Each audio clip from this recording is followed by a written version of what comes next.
Hello and welcome to today's webinar, Debunking Type 2 Diabetes Mellitus. Why and How, sponsored by Elsevier's Clinics Review Articles and Physician Assistant Clinics. Please note that your line will be muted and the presentation will be recorded.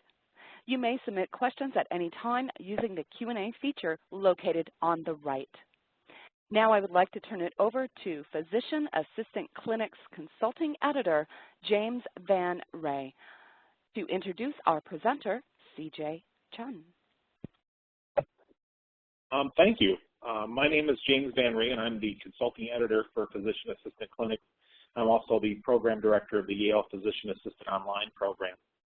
Today's presenter is CJ Chung. He received his bachelor's degree in exercise science at Arizona State University and finished his Master of Physician Assistant Studies at A.T. Still University, Arizona School of Health Science. He currently practices endocrinology in Orange County, California, and is a board-certified advanced diabetes manager.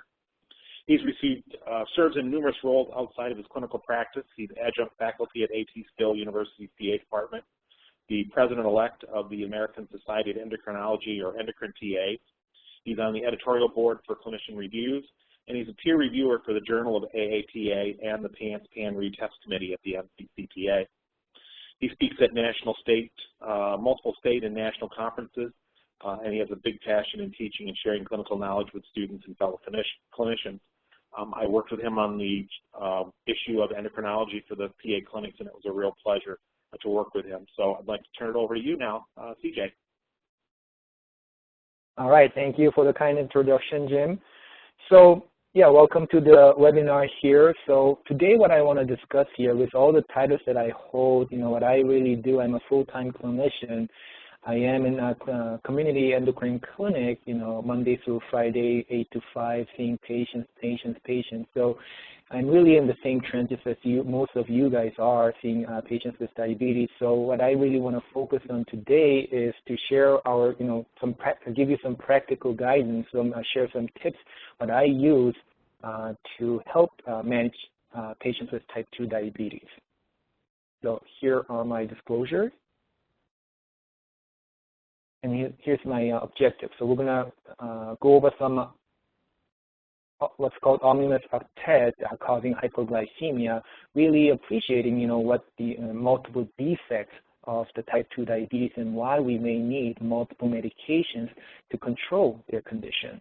We're going to review the algorithm for anti-hypoglycemic agents, and we're going to update you with some newest trial data with anti-hypoglycemic agents.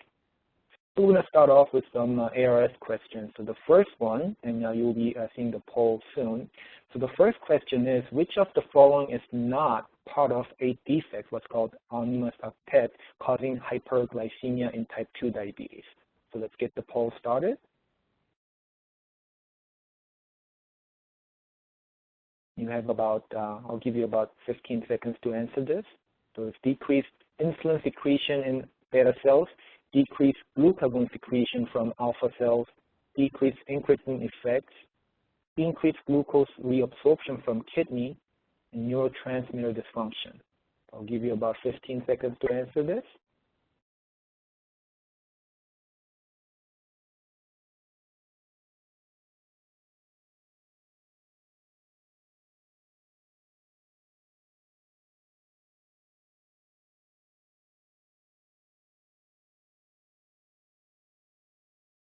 I just see the answers coming in, so let's give another 10 seconds if you guys are having a hard time responding to the question. I'll move on to the next question. So which of the following medications has the highest risk of hypoglycemia? Is it metformin, glyburide, sitagliptin, exenatide, or canagliflozin? Go ahead and answer.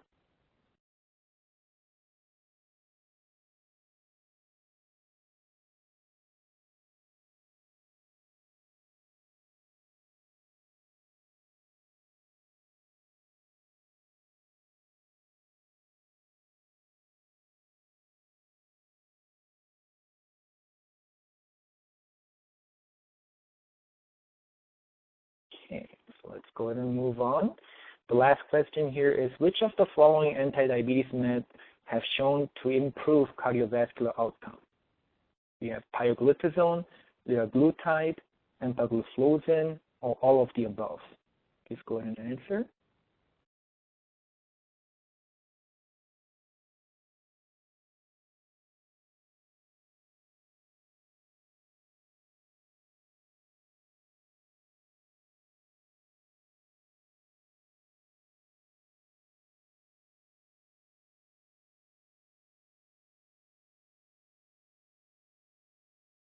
Okay.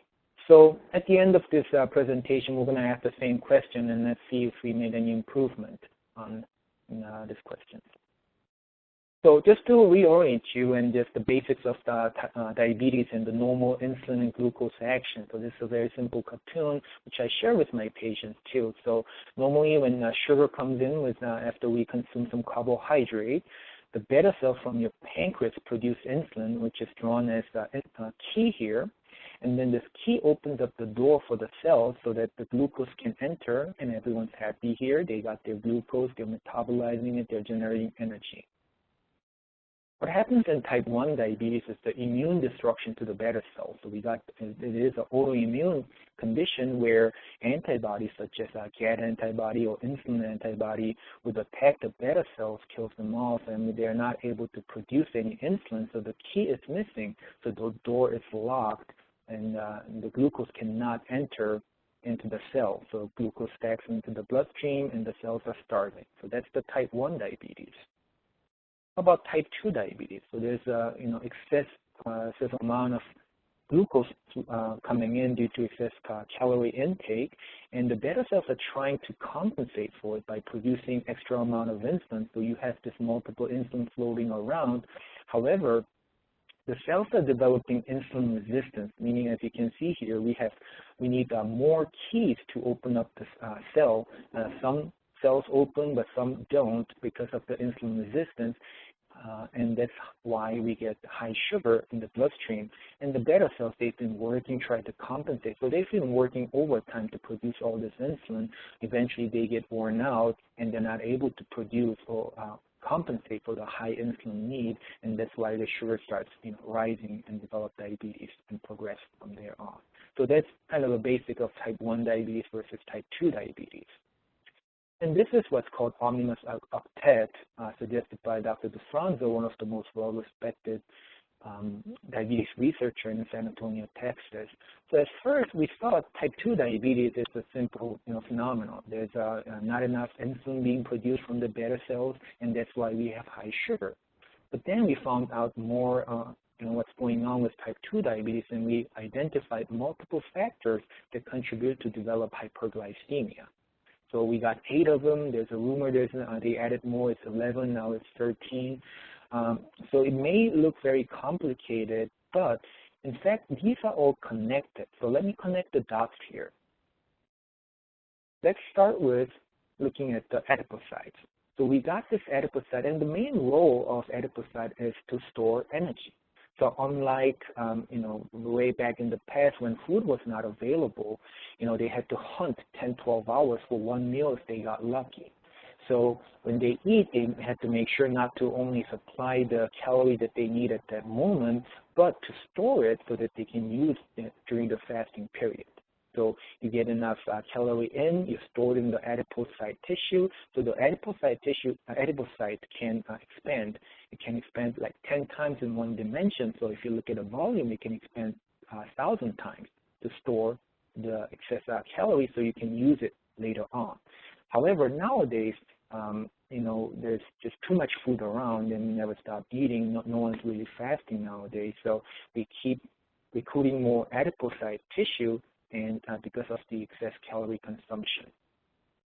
Now, we thought adipocytes were only there to store energy. However, as it becomes larger, it becomes more of an active gland. So we found out that it's actually secreting a lot of cytokines, and we call that adipokine because it's a cytokine produced by the adipocytes.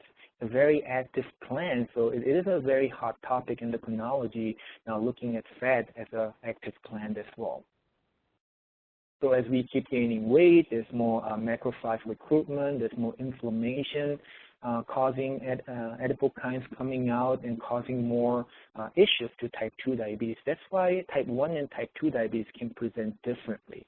Although the end result is the same, such as hyperglycemia, there's a lot more going on with type 2 diabetes. So that's why when we look at the studies such as DCCT trial that has done for type 1 diabetes, what happens if we optimize their glucose control? Can we lower down the rate of microvascular complication? And we saw a drastic improvement in type 1 diabetes, like almost 30 to 50% reduction in those complications. Whereas when we look at the UKPDS trial, which was for type 2 diabetes, and see what happens when we optimize their glucose control, we did see a reduction in microvascular complication, but the rate was much less than in type 1 diabetes. It was about 10 to 15%. So there is more than what's going on with just the sugar in type 2 diabetes management. So as we have, if there's more calorie flowing in, and we fill up this adipocytes, it has to go somewhere. So it spills over to the liver and causing fatty liver disease, causing insulin resistance at the liver level. And then as it spills over to the muscle, again, some triglyceride deposits, fat deposit in the muscle causing insulin resistance. It also spills over to the pancreas, causing some beta cell toxicity and killing some beta cells so you don't secrete enough insulin. So really, this 8 amino octet is really all connected. It starts by increased lipolysis because there's just too much calorie coming in. We have no space to hold it, and then it starts to break down. It starts to spill over to the beta cell, spill over to the liver, spills over to the muscle, so your sugar keeps going up. So as you have less insulin being produced because of the beta cell toxicity, your the neighboring cell, alpha cell, which produces glucagon, and glucagon does the opposite of what insulin would do. So during a fasting period, you're not having any glucose coming in. In order to keep your sugar into the right range, it has to increase glucagon, which increases glucose production from the liver, so you don't go into hypoglycemia. Now, insulin is the one that shuts down glucagon. Hey, I got enough food coming in. You don't have to produce any more sugar. Don't produce any glucagon. So that's one of the insulin's job. But because we're developing insulin resistance and there's some insulinopenia developing, so there's increased glucagon being produced, and then it tells the liver to dump out glucose, causing hyperglycemia. We will talk a little more in detail about decreased incretin effect later on, and also there are receptors in the brain for insulin and even for incretin. So as you get more insulin resistant or insulinopenic, there's some neurotransmitter dysfunction going on too. And kidney is interesting because, first of all, the number one job was given to kidney was to do not mess with your volume. You got to keep your volume intact. The number two mission was to not spill any glucose through your urine. As I mentioned, back in the days when food was not so available, you just didn't want to waste calories through your urine. So your kidney was told, hey, do not spill any glucose. Now, if the serum glucose level goes above 180, then your kidney cannot reuptake it back to your body as much, so it starts spilling glucose. Now, if you develop chronic hyperglycemia, such as diabetes, mellitus, then you keep spilling out glucose, and your kidney is remembering its mission. Hey, I was told not to spill over glucose. Although I am over my limit, I'm going to work some overtime. So it tries to pull back as much as glucose back to the system, and thereby contributing to the hypoglycemia. In patients with diabetes, it wouldn't be the worst thing to spill over some glucose to get rid of that excess glucose. However, your kidney is sticking to its mission. I want to do best I can, so it tries to overcompensate for it, which contributes to hyperglycemia. So although we have many defects here, it's really all connected.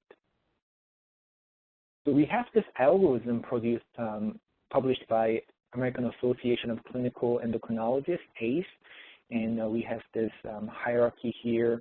ACE tends to be a little more aggressive and have a tighter A1C control. ADA recommends in general like less than 7%. ACE recommends in general less than 6.5% unless there is other comorbid conditions. So we tend to have a little stronger and a more aggressive form of treatment regimen. The point I want to make here is even when the entry A1C is greater than 7.5, which you might not see think it's too bad, we will start with lifestyle intervention, maybe metformin. Actually, ACE recommends to start with dual therapy, consider dual therapy to really treat this disease aggressively early on, because there are some suggestions that diabetes is as even worse than could be even worse than cancer. So in cancer treatment, you don't start off with weaker medication. Let's see how you do. If it fails, we're going to add another medication. But that's what we tend to do with diabetes. Okay, change your lifestyle. Let's see how you do in 3 months. You're not at the target. Let's see what happens with the metformin. And then you wait on others. And there's a clinical inertia to move on to this therapy. But the biggest enemy to your own beta cell is hyperglycemia. So if you try to treat that early on, try to bring that level down, you may have some beta cell protective role there. So here at ACE, ADA does not have any hierarchy on what the next best medication is after metformin, whereas ACE does. And we'll try to go over this in the next slide.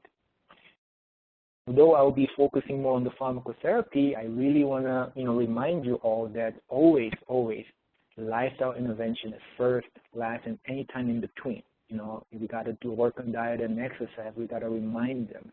You always hear this. Okay, Mrs. Jones, we're going to put you on another medication. You're not at the target, and they say, oh, please, give me another 3 months. I'll change things around. I'll start working on my diet and exercise.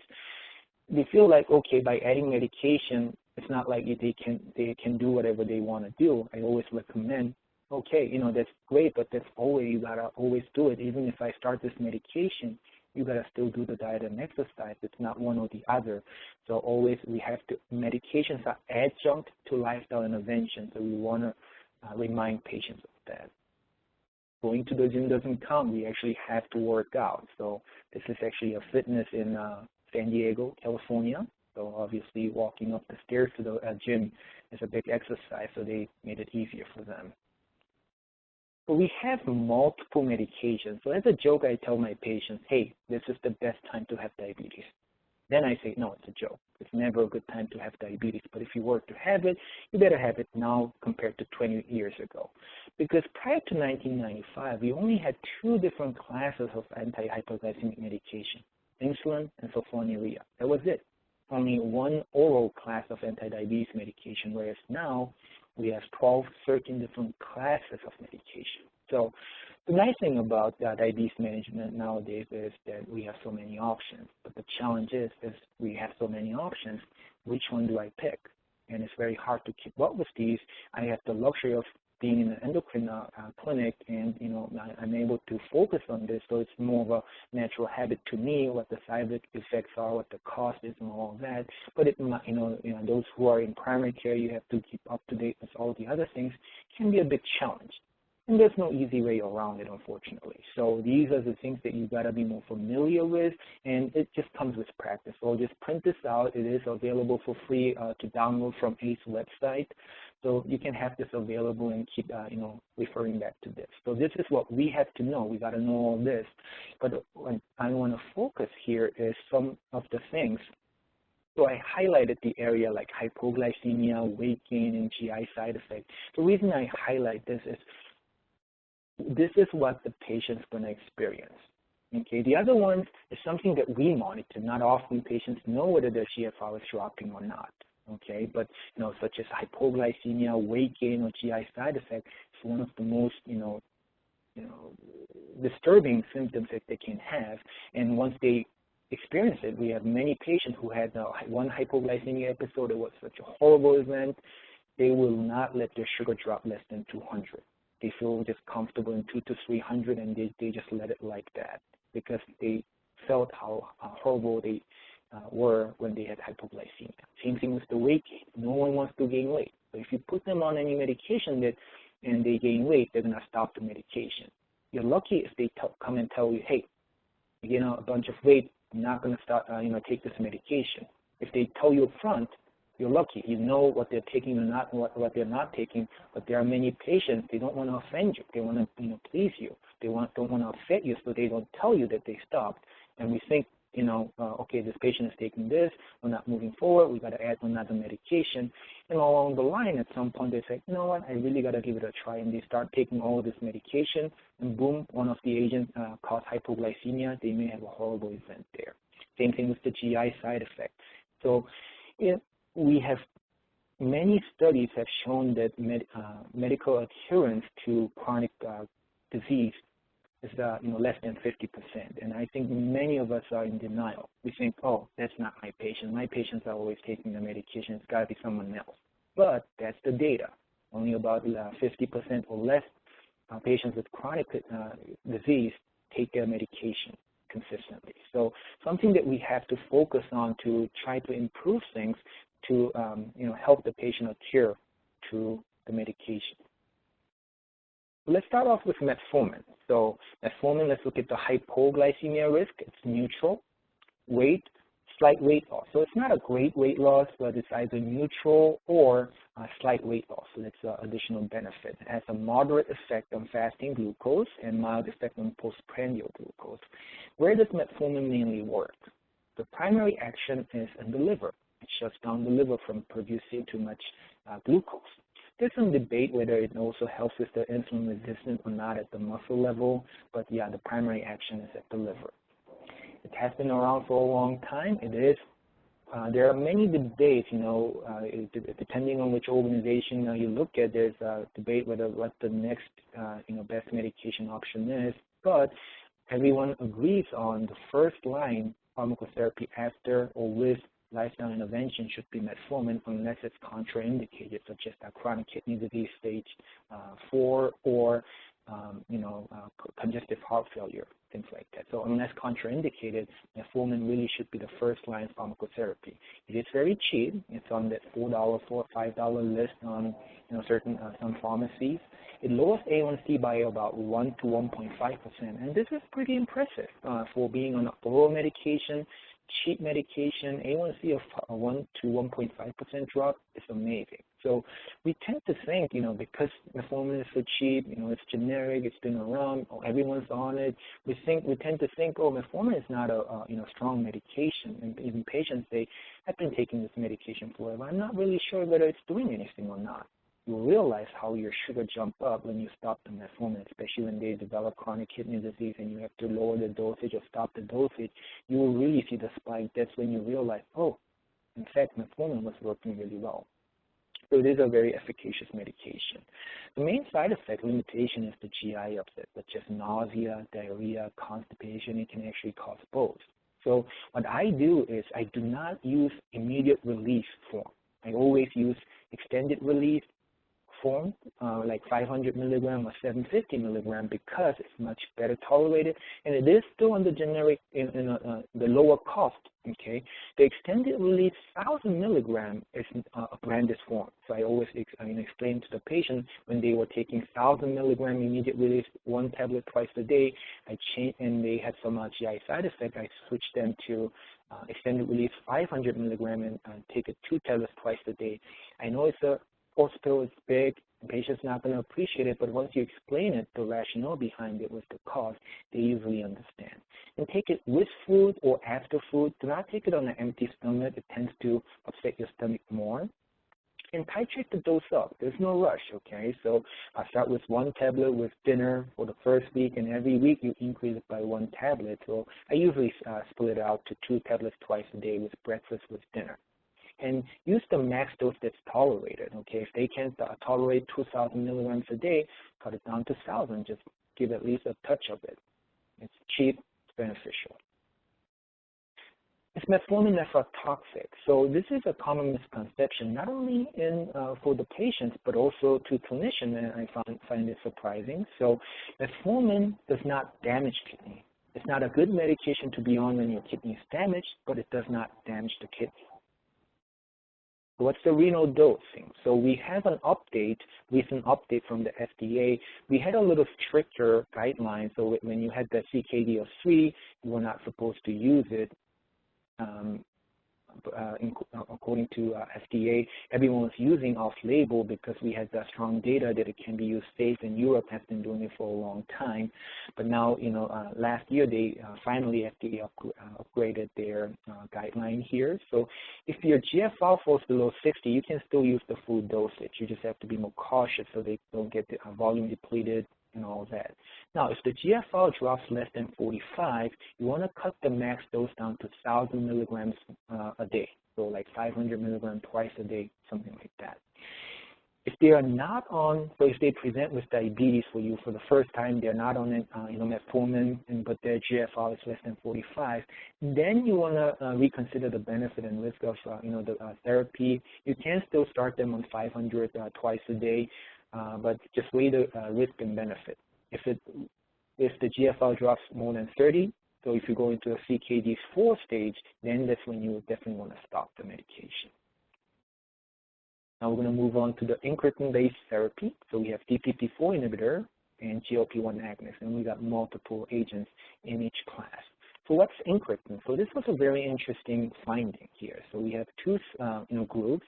One group got glucose through oral route, and then the other group got the glucose via IV route, and they tried to match the glucose level here. Now, they look at the insulin secretion, or how much insulin was being produced in your body, and C-peptide is a byproduct of when the insulin gets produced, C-peptide gets produced as well. So it's an indirect way of looking at how much insulin was produced. So when they matched the glucose, either via oral or IV, there was this much difference on how much insulin was produced in addition in patients who got the glucose via mouth versus IV. So this difference we call an incretin. So this interesting phenomenon when you eat glucose, and when the glucose travels through the GI tract, there's an additional hormone that gets produced to enhance the insulin secretion. So that's what we call an incretin effect. So up here, left top, you eat food, and in small intestine you release this incretin such as GLP-1 or GIP, which stimulates the pancreas in a glucose-dependent manner, and this is an important point to make. It is glucose-dependent, meaning you have increased insulin production only when your sugar is higher. If it falls below a certain range, and that's about 80 to 90, it stops working. So it is protective at a certain point, okay? So I told my patient, it is a smart medication. If your sugar falls below a certain range, it stops working. Whereas other medications like insulin or sulfonylurea, it's great medication. If your sugar is 200, it will bring it down to 110 or 120. But if you start off low, it has no idea. It can drop you down to 30 to 40. There's no threshold there.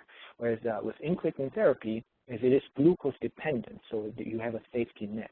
So by increasing the insulin release in a glucose-dependent way, it can increase glucose uptake by the muscle, and also it suppresses the alpha cell from producing glucagon, again in a glucose-dependent manner, and thereby reduce the glucose production from the liver, and that can decrease the blood glucose.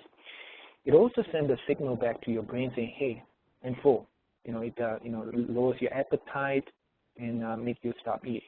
It also sends a signal to your gut, and it slows down the gastric motility to make you feel full so you can stop eating.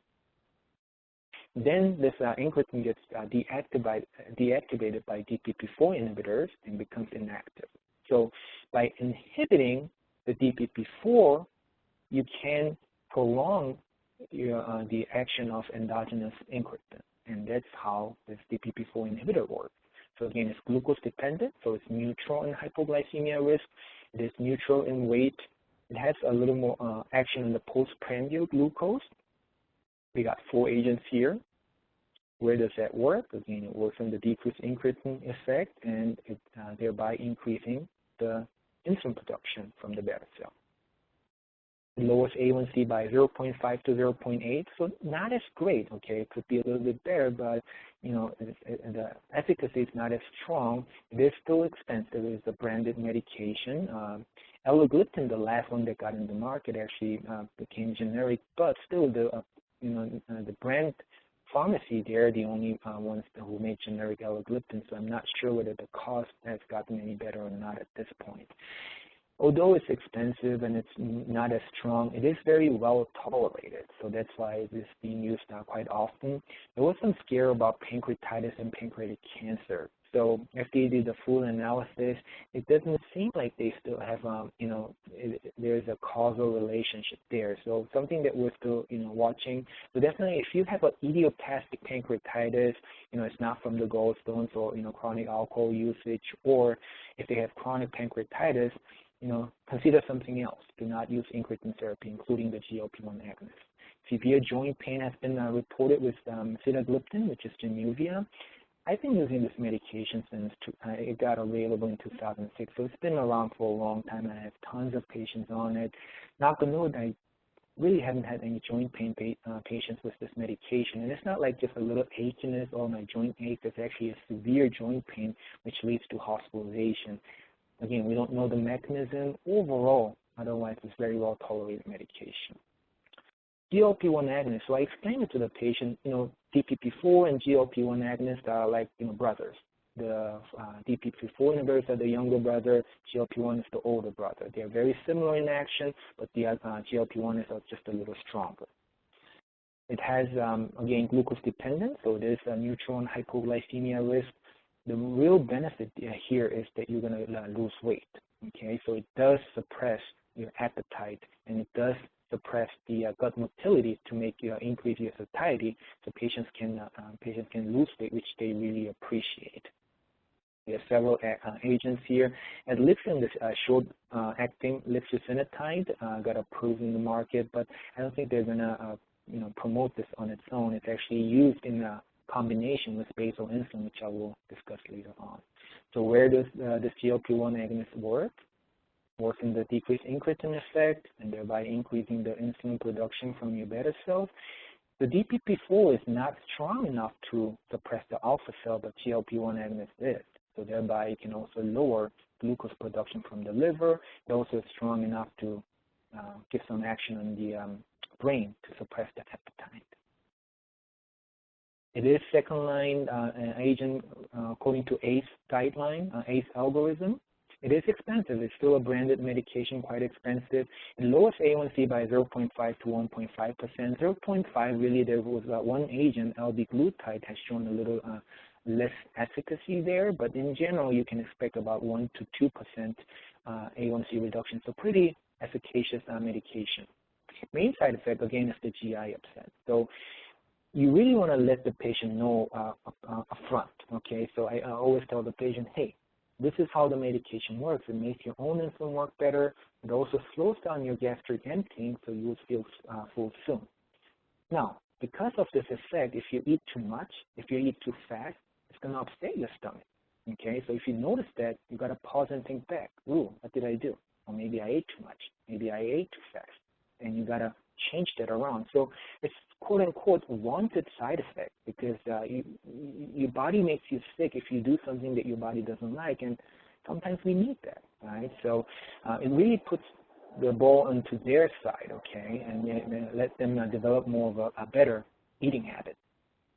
So if they truly eat small portions and they're eating slow, but they continue to have the issue, we may have unmasked the underlying gastroparesis, most commonly forgotten neuropathy. We all know about the peripheral neuropathy, tingling, numbness, pain, pins and needles, but we often forget about the autonomic neuropathy, and gastroparesis is one of them. So if you do think you have unmasked it, you might want to do further evaluation for that. And also remember to use the extended release from metformin. So don't put them on metformin in immediate release, 1,000 milligram, 1 tablet twice a day, or 2 tablets once a day, and throw this one on. It's like you're wanting the patient to be sick. So try to prep them well, because again, if they get side effects from these medications, they will be very resistant on trying it again. Same with the pancreatitis and pancreatic cancer with the DPP-4 inhibitors. It does have a black box warning of thyroid seed cell tumor risk. So in rodents, they have seen that rodents have a little different receptors, GLP receptors in their seed cells, and it can cause hyperplasia, which has not been seen in human cases. But because it was seen in rodents, we do carry a black box warning. So you gotta palpate the neck, and also ask about family history of thyroid cancer, because there is a syndrome called multiple endocrine neoplasia 2, which includes medullary thyroid cancer, FEO, and hyperparathyroidism. Not a common condition. Even in the endocrine clinic, we may see new cases of medullary thyroid cancer, maybe 1 or 2 at the max, compared to more common papillary thyroid cancer. So not a common effect, but something you should be aware of. We have cardiovascular outcome studies for GLP-1 agonists, lixisenatide, liraglutide, which is the LEADER trial, which showed benefit.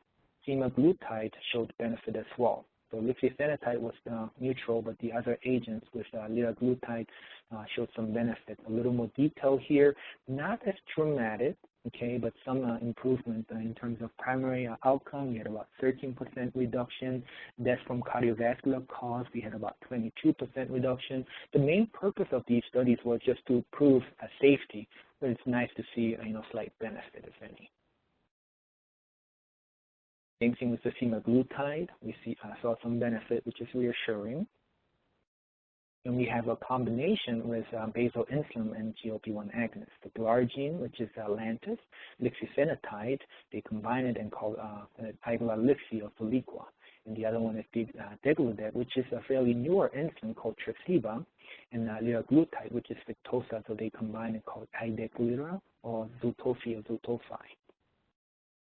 When we look at the studies here, when it was used in combination compared to the insulin by itself or the GLP-1 agonist by itself, it achieved better A1C, and they were able to do that by using less insulin. Moving on, we have SGLT2 inhibitor, and so this is an interesting medication. It's the newest kid on the block. So we have neutral and hypoglycemia. It's still glucose dependent. And we have weight loss because you're peeing out glucose. Glucose is calories. So you're going to lose weight, which patients, again, very appreciate. So this is interesting class because all the other diabetes medications, you name it, metformin, sulfonylurea, insulin, GLP-1 agonist, it moves sugar within your body. It takes it from your bloodstream, puts it into your muscle. Bloodstream to your liver, bloodstream into the fat tissue. So it tries to get it out of your bloodstream, which is important, but it is still in your body. We're just hiding it somewhere else, so when we check it, it's not there, and we're happy. But this medication is the only one that actually gets it out of your system. So very interesting mechanism. It mainly works on the kidney by lowering the glucose threshold, so you just pee out the glucose.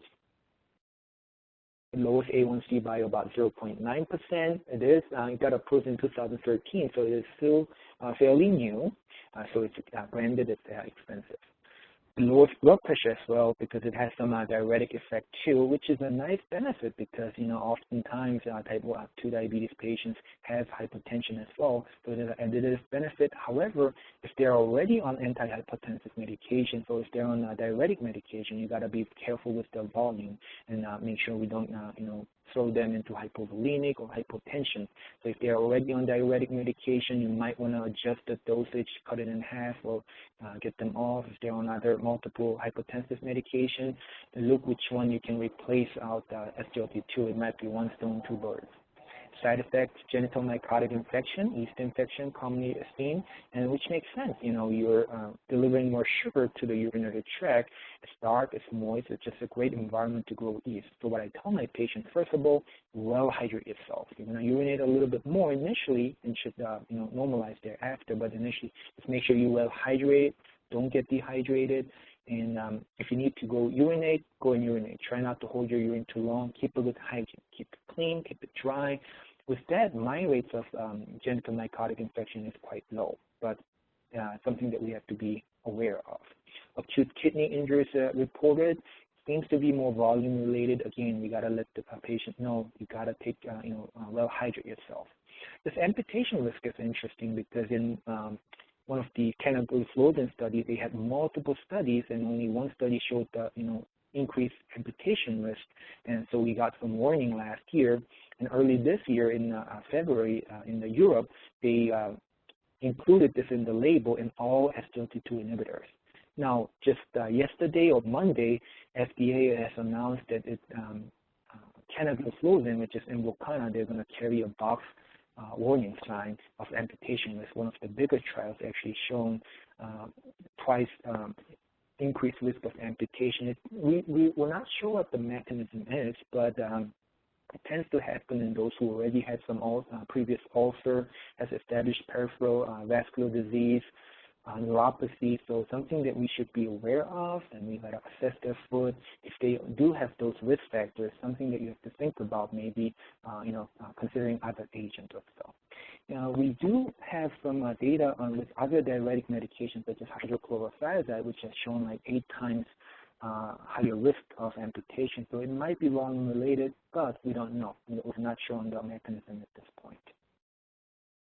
There also has been a warning about diabetes ketoacidosis. There's multiple mechanism how this can happen. There's a suggestion that there is a receptor in the alpha cells, and by taking this medication, it can increase the glucagon, which itself is a ketogenetic process. And also, patients who are on insulin and they get on this medication, their glucose improves, and then they say, oh, I don't need the insulin as much, so they cut down insulin way too much, causing insulinopenia, which again goes into a ketogenetic process. So how common is this? So actually, when it first came out, I'm at fault too, but because SGLT2 inhibitors are insulin independent, it works. It is approved for type 2 diabetes only at this time, but it works in type 1 diabetes too. So I'm at fault. I started using in type 1 diabetes patients too.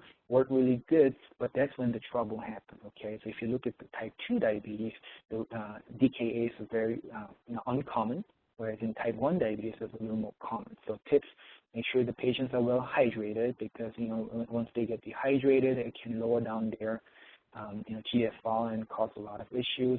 Discontinue during high stress. So those few patients who developed DKA in type 2 diabetes, they were going through major surgery or some kind of a stress surgery, or they were very ill. So during a high stress period, you want to tell them to stop the medication.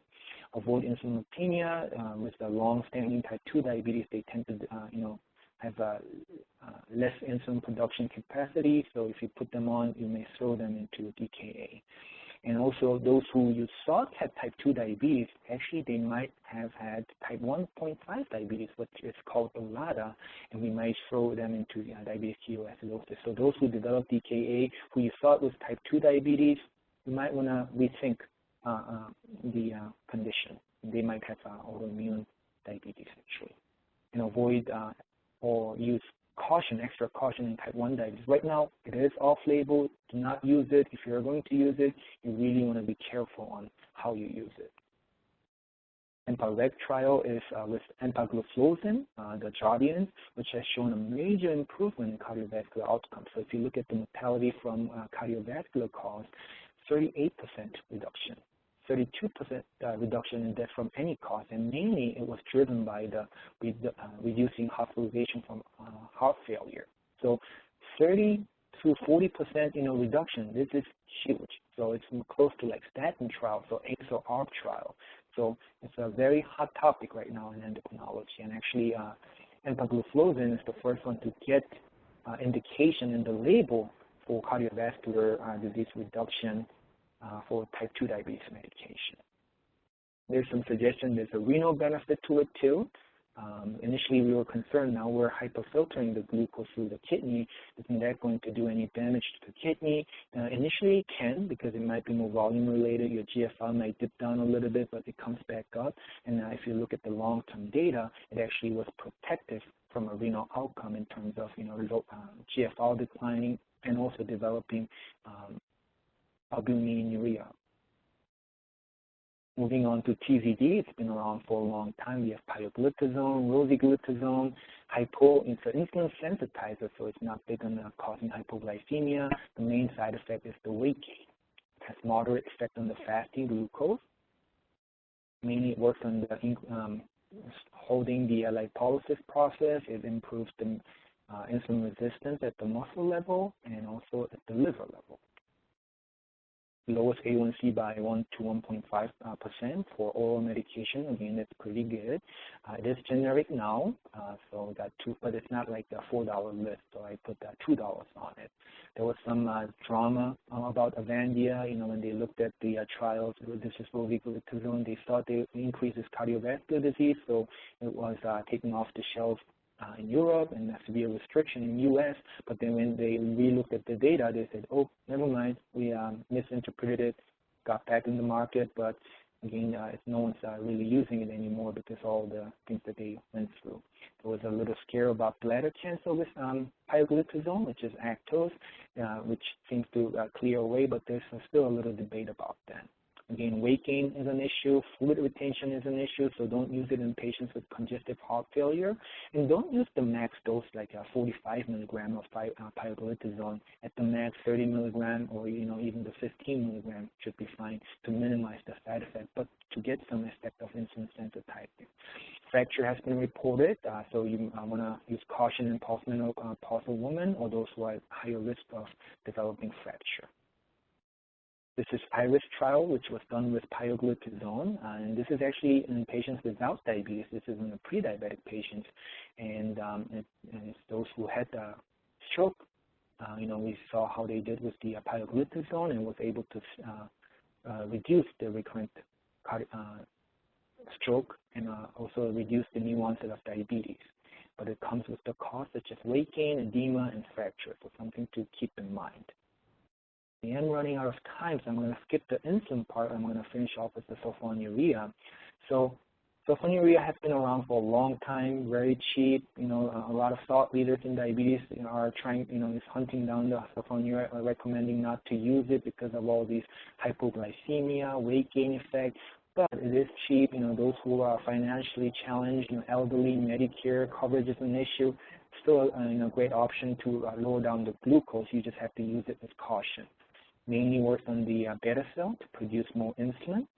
So the other one, I think it should be okay when you use it with caution, but one thing you want to do is stop using glyburide because one of the metabolites is not completely inactive. So it can still be active after it gets metabolized and causing some glucose fluctuation, especially increasing the risk of hypoglycemia. Very potent medication, lowers A1C by 1.5%, very cheap. Side effects on weight gain and hypoglycemia, so you just have to use it with caution, know the mechanism, tell them how to use the medication and the length of action and all that. And really try to avoid using glyburide. As I said, I'm going to skip over this insulin. Insulin is another talk by itself. I have a limited time to present here, and I know all of you have to go back to clinic this afternoon. Here are some new agents coming down the pipe. So we're going to go back and finish off with the ARS question. So please go ahead and answer. Which of the following is not part of 8 defects on Octet causing hypoglycemia in type 2 diabetes? Please go ahead and answer.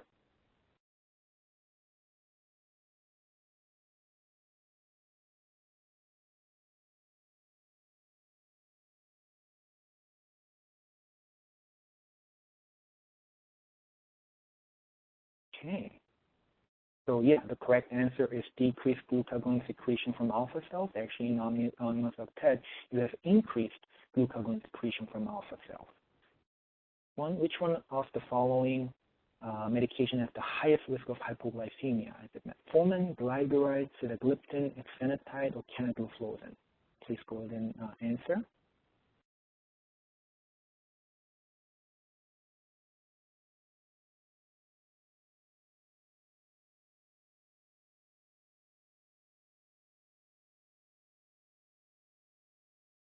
I think we got the message out there, which is good. Yes, the correct answer is glyburide. Last one here, which of the following anti-diabetes meds have shown to improve cardiovascular outcome? Is it pioglitazone with the IRIS trial? Is it the liraglutide with the LEADER trial? Is it empagliflozin with the EMPA-REG trial? Or is it all of the above?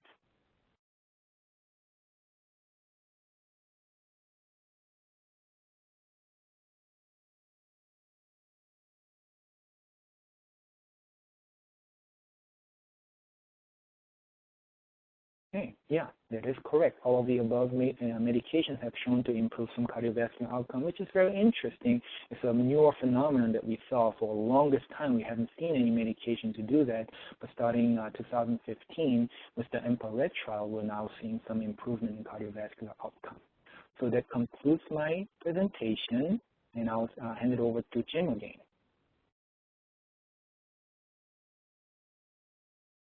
Thank you, Jim, CJ, for sharing your expertise. Thank you, CJ, for sharing your expertise with our participants. We'd now like to open up the question and answer session. If you would like to submit a question, please do so via the Q&A box.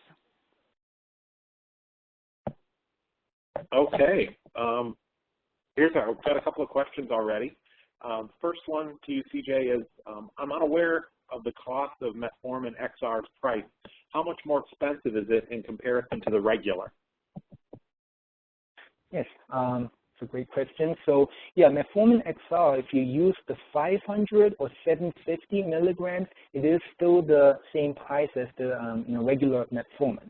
The problem is when you use the Metformin XR 1,000 milligrams, that is a branded medication. It will be super expensive. Okay, so try to stick with 500 milligrams to 750. It's still on that $4 list on those like Walmart. They have Kroger Pharmacy. They have this cheap medication list. It is on their list for the lower price. Just use 500 or 750 instead of the 1,000 XR. Okay. A couple more questions here for you. Another one, for Metformin, are there asthma effects? So it's an interesting question, and I don't know if I have the answer for that, but Metformin has been linked with many other things, okay? It has been shown to alter some immunology, immune suppressing effects, so in a good way. So it may have shown to improve some asthma. It has also shown to, improve some of the cardiovascular, events, and also prevent like liver cancer, colon cancer, pancreatic cancer. There are multiple other effects from Metformin, and actually there are some suggestions, should we all be on Metformin, whether you have diabetes or not? So there are some slew of other effects from Metformin, but I'm not really sure if I have specifically seen anything for asthma. So sorry, I cannot answer that question. Okay. There's another question here. We talk a lot about medications to treat diabetes, and you touched on it briefly. What about the preventive care issue? What should we be reminded of to follow diabetic patients? Great. So yeah, I'm glad you asked it, Jim. So yeah, it's very important, when we treat type 2 diabetes, we tend to think, diabetes management equals glycemic control. But there's a lot more going on, as I mentioned, and especially in type 2 diabetes, there's a lot more going on than just the sugar being elevated. So we got to be really careful. The easy way to remember what we tell the patient is ABC. Okay, A for A1C, yes, glycemic and control.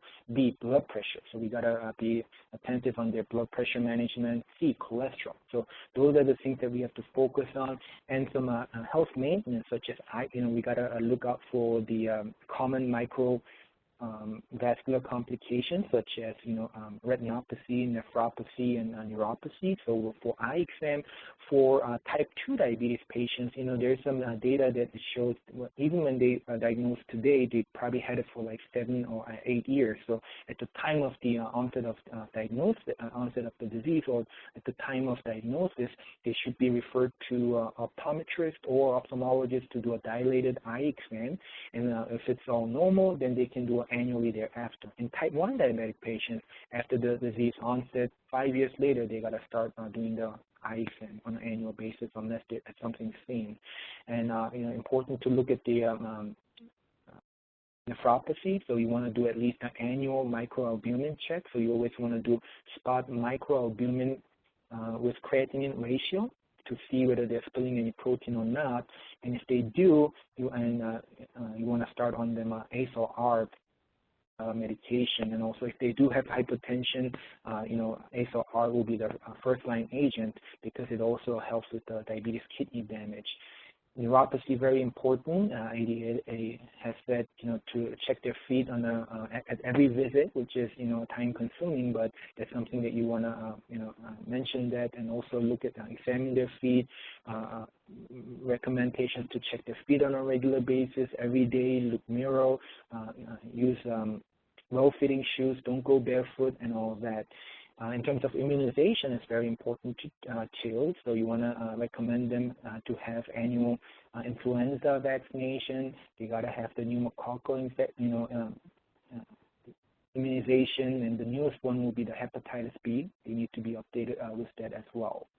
So those are some things that you want to keep in mind. It's really overall approach so that we don't miss out on the other things and try to reduce the complication. Again, the best medicine is prevention, and unfortunately this is a secondary prevention, but again, prevention is the key in medicine. Okay. There was a question here, and I actually had this one myself.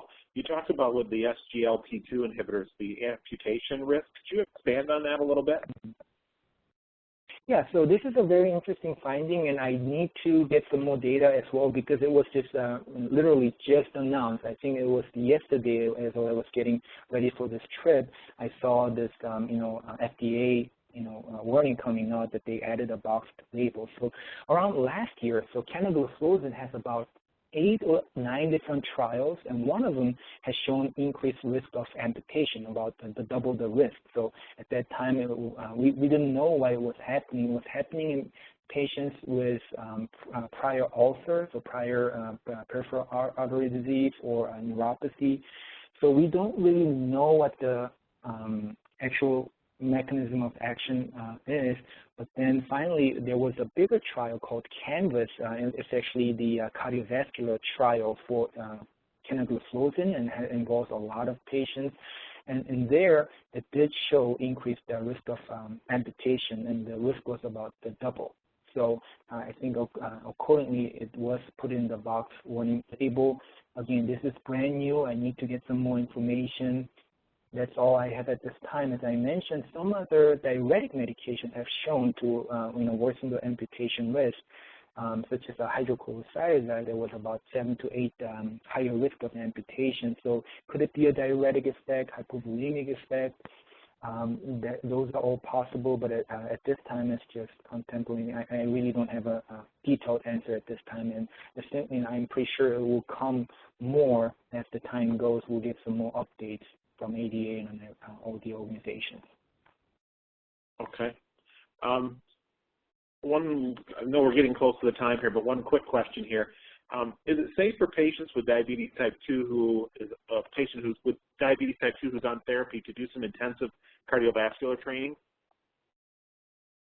So it depends on what the agent is, okay, what type of agents they are on. So as I mentioned, when they go into intense cardiovascular training, we want to make sure they don't develop hypoglycemia while on their training, okay? So if they're on these agents that does not cause hypoglycemia, it will be less of a concern. However, if they're on insulin or if they're on sulfonylurea, we got to make sure they don't develop hypoglycemia while they're on this intensive cardiovascular training. That's number one regarding their sugar. The other thing is to make sure they're fit from a heart perspective. Okay, do they have any unstable angina? Do they have angina? Do they have any subclinical disease, atherosclerotic disease that may put them into heart disease? So those are the things that we have to make sure that they are fit enough to do it. So you gotta make sure they are not on a hypoglycemic agent, and also their heart healthy to perform those exercises.